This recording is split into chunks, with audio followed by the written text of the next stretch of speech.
Bismillah. Assalamualaikum Ustaz. Saya anak muda yang terkadang pernah melakukan maksiat kepada Allah. Yang tua juga begitu.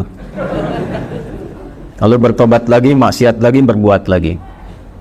Bagaimana caranya Ustaz agar tobat yang ana lakukan menjadi tobatan yang nasuha? Mohon bimbingannya.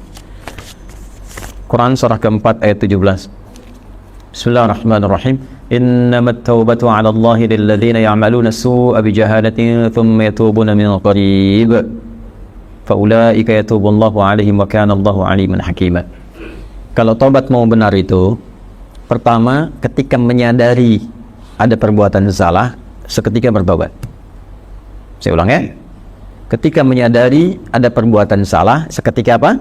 Bertobat. Karena kesadaran tentang kesalahan itu bagian dari kasih sayang Allah yang mengantarkan seorang hamba pelaku maksiat untuk bertobat. Jadi sadar itu pengantar tobat. Pahami itu dulu ya. Pahami. Dan biasanya saking sayangnya Allah, orang yang pertama kali melakukan salah itu langsung diberikan getaran pada jiwanya untuk merasakan kesalahan itu dan menilai bahwa itu salah. Nah, itu pengantar tobat. Kalau sedang ada itu cepat ambil, karena tandanya Allah masih sayang. Yang bahaya itu kalau melakukan salah nggak ada tanda itu bahaya. Tapi berdasar perjalanan waktu, kasih Allah itu masih ada. Keadilan Allah menjadikan sebelum dia wafat, ya sebelum nyawanya sampai di kerongkongan, akan ada selalu hidayah Allah itu sampai. Itu pertanda kedua. Di pertama dalam diri kita, kedua dari luar. Tiba-tiba dengar ceramah misalnya tentang taubat, kok bisa Anda dengar itu? Nah, itu pertanda kedua. Kalau mendengar yang demikian, cepat ambil. Ya, itu rumusnya Quran surah 29 ayat ke-68. Walladzina jahadu fina lanahdiyannahum subulana. Orang yang cepat mengambil petunjuk dari kami, cepat dia ambil, kami bimbing dia menuju jalan-jalan kebaikan kami. Itu ya.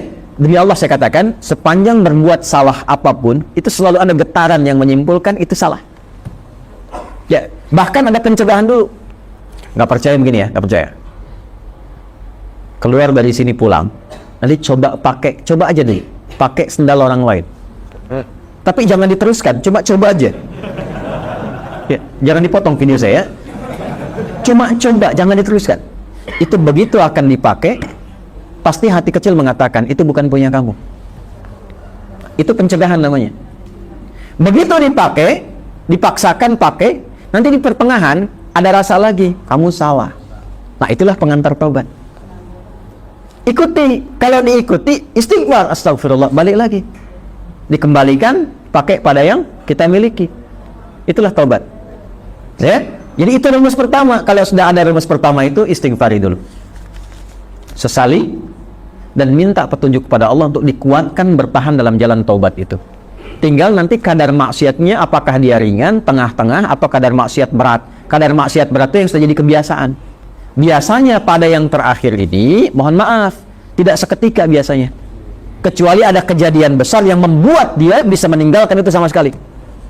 Ibunya diselang nafas yang terakhirnya. Nah, ibu sering mengingatkan kamu dalam keadaan sehat.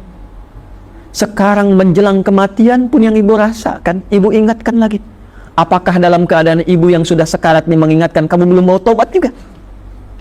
Maka dengan keadaan apa lagi mesti ibu ingatkan engkau? Bisa. Atau ibunya sudah meninggal, mengeluarkan wasiat, tulisan. Ya, diantaranya menasehati anaknya yang tidak pernah mau dengar untuk mendengar. Biasanya itu lebih kuat. Makanya disebut wasiat, pesan yang kuat, yang terasa lebih kuat dibandingkan dengan saat masih dalam keadaan sehat. Karena itu disebut dengan apa? Wasiat. Ya, wasiat itu bukan sekedar tentang harta. Ada wasiat terkait dengan kebaikan-kebaikan ibadah. Contoh Quran surah ke-2 ayat berapa? 133. Wasiat Nabi, ya, siapa? Yakub alaihi salam kepada anak-anaknya. Ya.